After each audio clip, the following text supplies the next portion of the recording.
Hi friends, நாங்கள் இப்போ ரீசெண்டாக வீரபண்ணி கோயில் திருவிழாவுக்கு போயிருந்தப்போ நான் ராட்டினம் என்னென்ன இருக்குன்ற வீடியோ எடுக்கிறப்போ ஒரு சின்ன இன்சிடென்ட் நடந்தது. அதை நான் ஆக்சுவலாக கவனிக்கவே இல்லை. நான் பார்த்துருந்தா கூட கேட்டிருந்திருப்பேன். பட் என்னோடய ஃபோக்கஸ் ஃபுல்லாமே அந்த தலையீழாக சுற்றுது பார்த்தீங்களா, ஒரு ராட்டினம் மாதிரி, அதில் தான் என்னோடய ஃபோக்கஸ் இருந்துச்சு. நான் அதை வீட்டில் வீடியோ எடுக்கிறப்ப தான் அது என்ன யார் மேலே தப்புன்ற விஷயமே தெரிஞ்சுது. இது கூட்டத்தில் அது தெரிஞ்சும் நடக்கும், தெரியாமலும் நடக்கும். அந்த மாதிரி நிறைய விஷயங்கள் நடக்கும். ஸோ நாம் எந்த அளவுக்கு கவனமாக அது இருக்கணுன்றதை இது கொஞ்சம் காமிக்கிற மாதிரி எனக்கு தோணுது. என்னோடய ஃபோக்கஸ் ஃபுல்லாமே அந்த தலையில் சுற்றுற ராட்டினத்தை பற்றி தான் இருந்தது.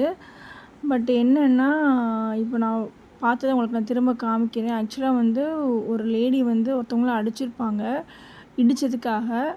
அது என்னன்ட்டு நான் இப்போ உங்களுக்கு ரீவைண்ட் பண்ணி காமிக்கிறேன், பாருங்கள். ஆக்சுவலாக இதில் யார் மேலே தப்புன்றது நீங்கள் கரெக்டாக பார்த்தாலே தெரியும். ஆக்சுவலாக என் பார்வைக்கு என்ன தெரிஞ்சுதுன்னா, இங்கே ஒரு சுடிதார் போட்ட லேடி தெரியாமல் ஒரு பிங்க் கலர் ஷர்ட்டை இடிச்சிருப்பாங்க. ஆனால் அடித்தது அந்த க்ரீன் கலர் ஷர்ட்டை அடிச்சிருப்பாங்க.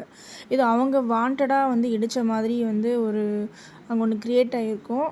ஆக்சுவலாக இங்கே பார்த்தீங்கன்னா, அந்த க்ரீன் கலர் ஷர்ட்டும் இடிச்சிருக்க மாட்டார், அந்த பிங்க் கலர் ஷர்ட்டும் நார்மலாக தான் போயிருப்பார், அவரும் இடிச்சிருந்துருக்க மாட்டார். இந்த லேடி தெரியாமல் தான் இடிச்சிருப்பாங்க. அது அவங்களே அறியாமல் கூட்டத்தில் வந்தது தான். நான் திரும்ப வேணால் காமிக்கிறேன், பாருங்கள். இதில் அந்த லேடியும் குறை சொல்ல முடியாதுங்க. ஏன்னா கூட்டத்தில் இதுக்காகவே சில பேர் நிறைய பேர் வருவாங்க. ஏன்னா நான் அன்றைக்கே நானே என் கண் கூட பார்த்தேன். நாங்கள் தேர் பக்கத்தில் சாமி கூப்பிட்டுட்டு இருந்தப்போ ஒருத்தன் வாண்டடாக எல்லா லேடிஸ்கிட்டேயும் ஒரு அநாகரிகமான செயலை செஞ்சுக்கிட்டு இருந்தான். நான் ஃபஸ்ட்டு அதை கவனிக்கலை. அதுக்கப்புறம் நான் என் பக்கத்தில் இருக்க ஒரு லேடிக்கு இது பண்ணோமே நான் அவனை சத்தம் போட்டு ஒரு அடியும் அடிச்சிட்டேன். சரி, ஓகே, போயிடுவான்னு பார்த்தோம். நாங்கள் அப்போ கயிறு கட்டிகிட்டு இருந்தாங்க அது பக்கத்தில்.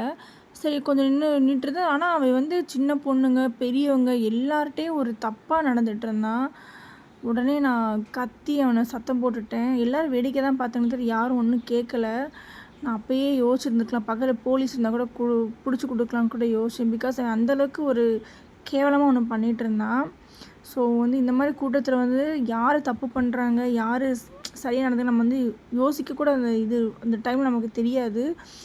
ஸோ நம்ம லேடிஸ் கொஞ்சம் பார்த்துருக்கணும். நம்ம கூட்டத்தில் போகிறப்ப ஃபேமிலியோட கொஞ்சம் பார்த்து கவனமாக போய்க்கணும்.